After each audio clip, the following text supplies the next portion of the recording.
Welcome, ladies and gentlemen, once again to the Everybody Wants to Know podcast. I'm John, joined by Popshap's glorious leader, Eitan. Here back again, episode 7, right? I don't know. Does it matter? Actually, don't even tell them what episode is that. Someone might walk in on our episode and be like, "This guy's been doing that for like years." You know, they will never know. So yeah, how are you? Doing good. It's been a busy week, but it's always nice to end it on a fun note with this. So I don't know why people ask how are you and do all the informal thing before a conversation. I think it's an American thing because you just jump into it. If you know somebody, you go through every morning. You know how much time you spend on the how are you and how you doing, how'd you sleep, and how was your this and that. I feel like it's like human nature to an extent. It's too courteous. I think you move into conversation. What do you want? What can I do? Just like, nip it. So everybody wants to have a relationship. That's why. So Yeah, I think it's overrated, relationships. I think what the one thing the East Coast, living in the East Coast, taught me that just go into the conversation. well, especially like New York and stuff, Oh, right? yeah. Yeah. Save time. Tell me what you want. Don't sugarcoat it.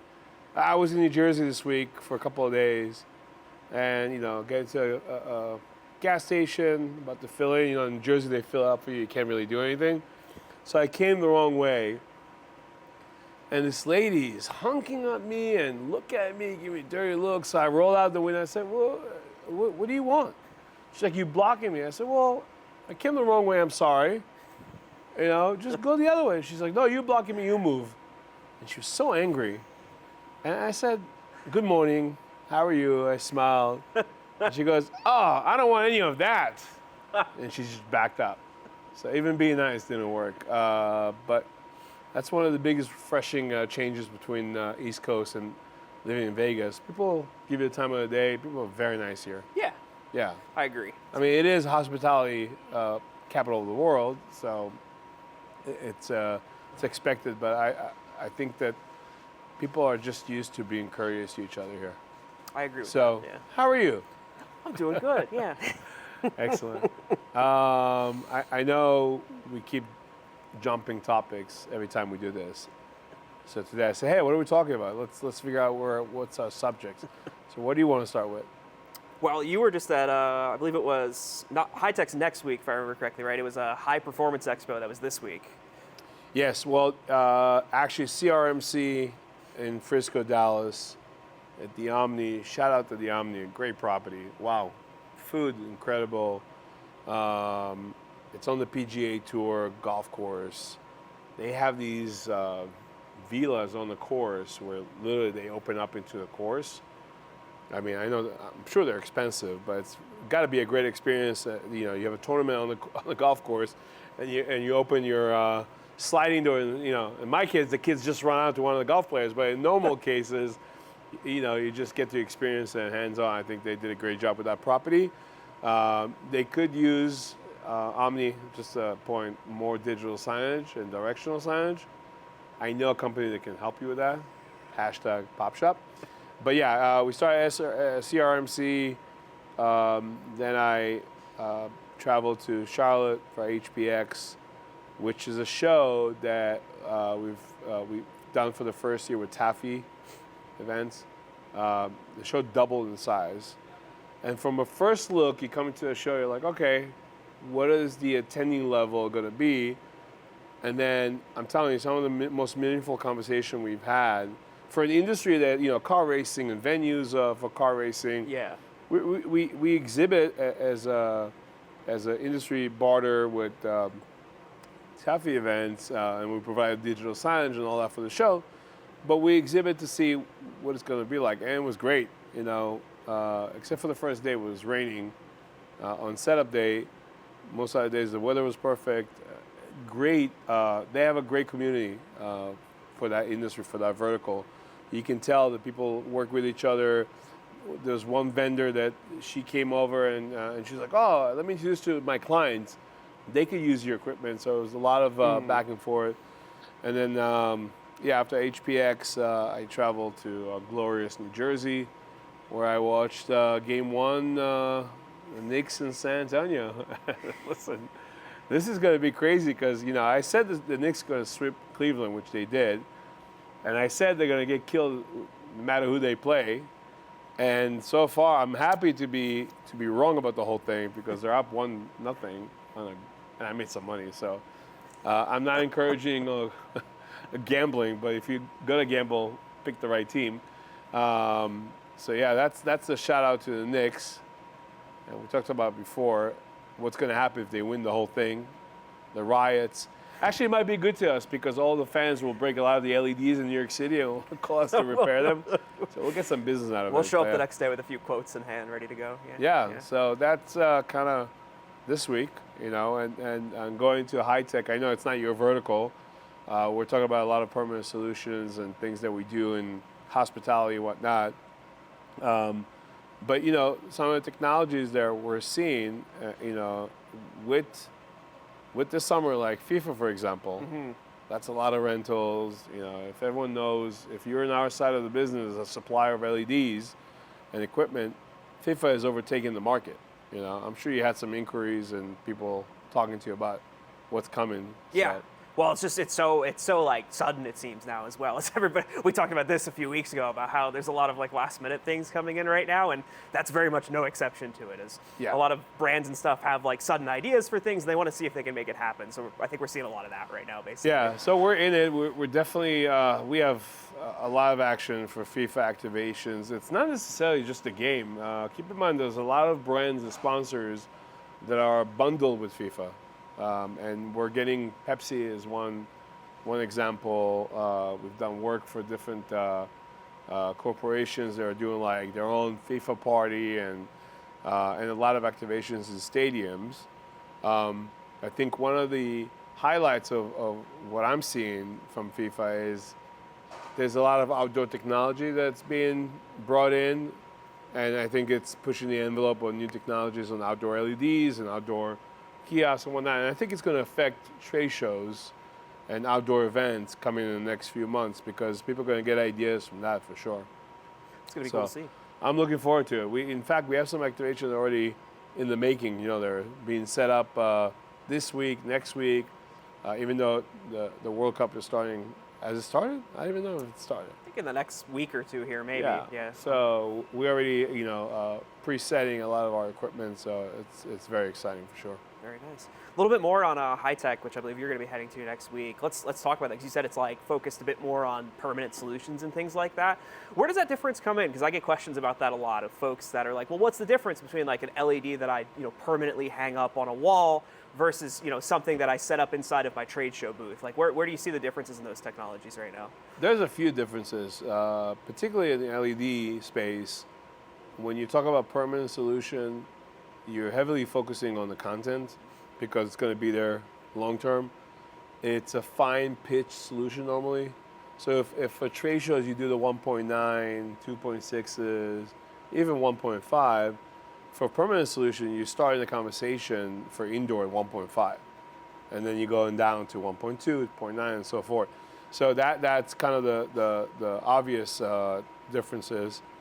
And then, the approach, you have a trade show, rain or shine, you got to go, right? You have a deadline. Where with a permanent solution, you have more of a prep time. It's a longer cycle of not just from the sales, also from delivery. There's a lot of prep. You're working with construction officials. You're working with electric, IT department, facilities, permitting sometimes. So there's a whole process to it until you get to the installation. And then post-installation, maintenance, support, content, where like I said, trade shows, you're gearing up for this big moment, and 3 days later, it's like it never happened. So those are the main differences. The audience at HITEC, fortunately, as opposed to other shows, they understand that. They're almost like you'll get the IT and facilities people that come from hotels and whatnot, hospitality, that understand our world. It's not foreign to them. Mm-hmm. So you don't have to get too technical. They get the technical terms. Some of the other shows we go to, you really have to explain the entire technology and how it works and pixel count and distance and mapping, where a lot of the professionals in hospitality, not only they understand it, they also have a lot of overlap from trade shows because a lot of the venues have a conference center. So they're being asked for that equipment. They've seen that equipment before, which makes it an easier conversation for sure. Awesome. Yeah. That's always nice to see. Sweet. Yeah, this is our 4th year with HITEC.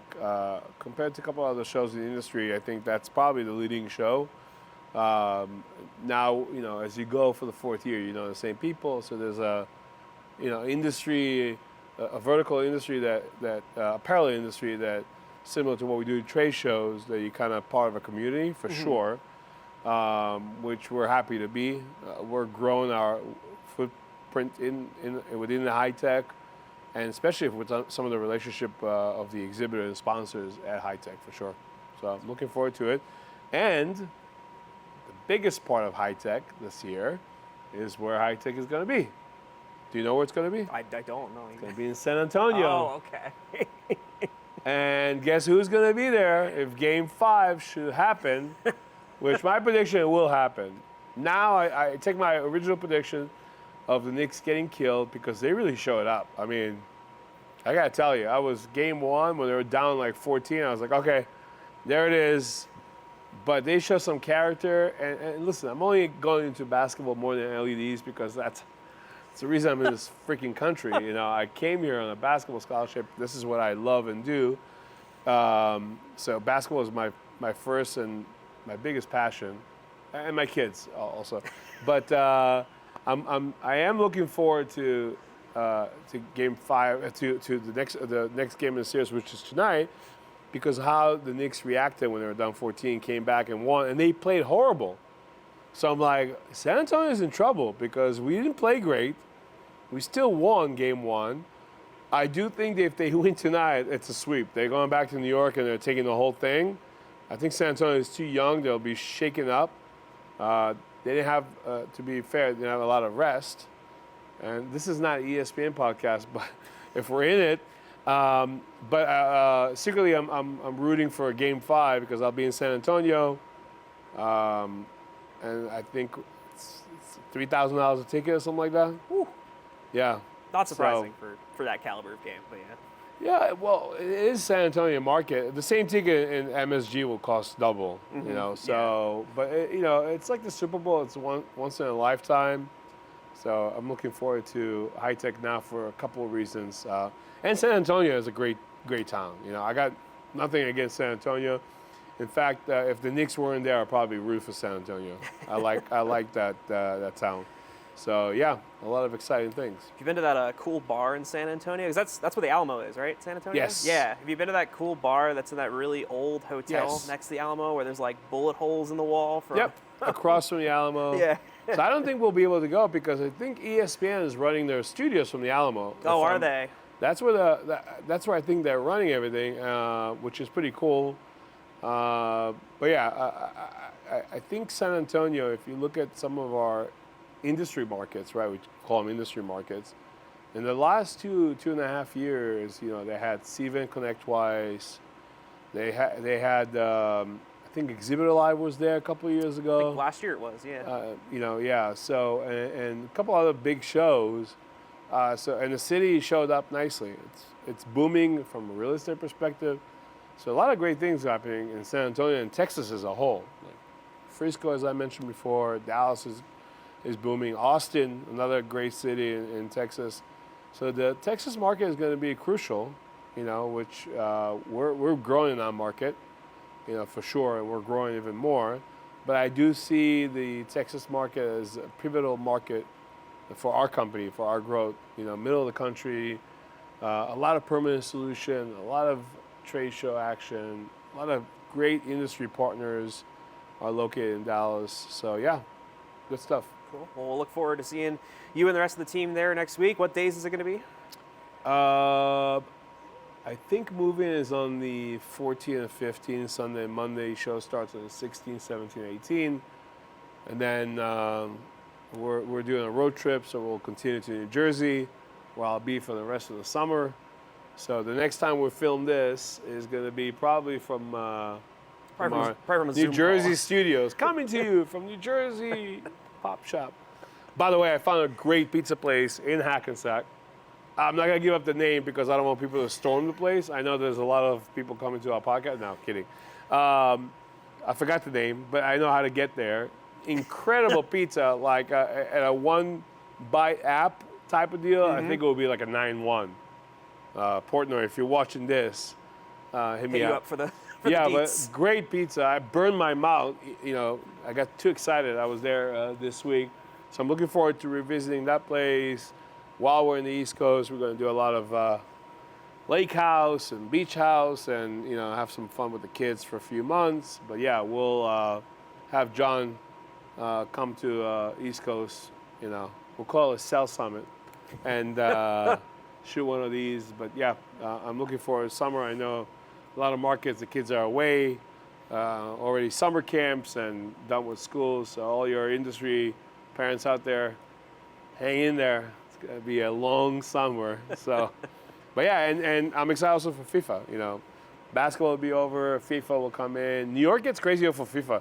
4 years ago, was it 4 years ago? Right after COVID, Yeah, it's every 4 years, I think, right? Every 4 years, yeah. right. No, the one before, 2018, we were still in the city, and every time there was a game, the bars were completely full. I was, if I remember correctly, I think I was in Europe for that, and that was fun. People go nuts for that. If you think the NBA playoffs are nuts in New York, but you have a lot of people passionate about soccer, and we, as a company, I remember in New York, we used to close the office at like 1, 2 o'clock. We would go to the bar and just get the drinking going on with the games. It was incredible. So we'll definitely do that this summer.